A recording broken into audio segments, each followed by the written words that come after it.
আসসালামু আলাইকুম ভিউয়ার্স, সবাই কেমন আছেন? আজ আপনাদের সামনে হাজির হয়েছি ট্রাইডিল অন ট্যাবলেটের রিভিউ নিয়ে। ওষুধটি কি কি রোগের কাজ করে, খাওয়ার সঠিক নিয়ম কি, পার্শ্ব প্রতিক্রিয়া কি, সতর্কতা কি, ওষুধটি দেখতে কেমন, বাজার দর কত, এ নিয়ে এ টু জেড আলোচনা করব। অবশ্যই ফুল ভিডিওটি দেখার অনুরোধ রইল। চলুন শুরু করি। ওষুধটি কি কি রোগের কাজ করে থাকে। তো ভিউয়ার্স, এই ওষুধটি মূলত যাদের হাত পা কাঁপে, চলাফেরা করতে কষ্ট হয়, পানি খাইতে কষ্ট হয়, হাত পা খাওয়ার কারণে পানি খাওয়া কষ্ট হয়, পানি পড়ে যায়, ওয়াশরুমে যাওয়ার কষ্ট হয়, ওয়াশরুম করতে কষ্ট হয়, তাদের ক্ষেত্রে খুবই ভালো কাজ করে থাকে। এক কথায় হাত পা কাঁপা বন্ধ, চলাফেরা করতে যাদের অসুবিধা হয়, কাঁপা কম্পনের জন্য, তাদের ক্ষেত্রে ওই ঔষধটি খুবই ভালো কাজ করে থাকে। অবশ্যই আপনারা একজন রেজিস্টার্ডভুক্ত চিকিৎসকের পরামর্শে ওষুধটি সেবন করবেন। চলুন এই ওষুধের ডোজ সম্পর্কে একটু জেনে নিই।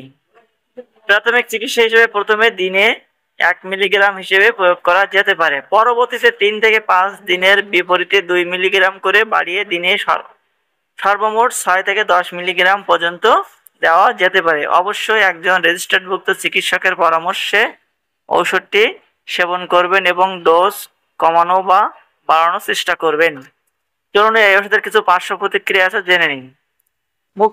মুখে শুষ্কতা, দৃষ্টি ঝাপসা হওয়া, মাথা ঘোরা, মৃদু বমি ভাব অথবা নার্ভাসের সমস্যা। যে সকল রোগীর আর্টারিওস্ক্লেরোসিস বা ইডিওসিস সিনক্রেসিস পূর্ব ইতিহাস আছে, তাদের ক্ষেত্রে মানসিক বিভ্রান্তি, শরীরের মৃদু কম্পন, অস্বাভাবিক আচরণ বা বমিভাব দেখা দিতে পারে।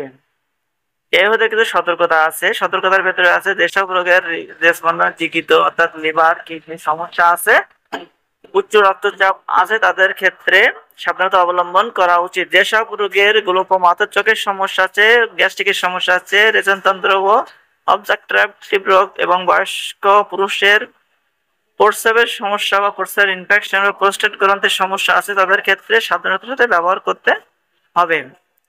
গর্ভাবস্থায় এবং স্তন্যদানকারী চিকিৎসকের পরামর্শ অনুযায়ী ব্যবহার করা উচিত এবং 2025 সালে প্রতি পিসের দাম 4 টাকা বা 3 টাকা এর ভিতরে হতে পারে। সকলকে অসংখ্য ধন্যবাদ ফুল ভিডিওটি দেখার জন্য।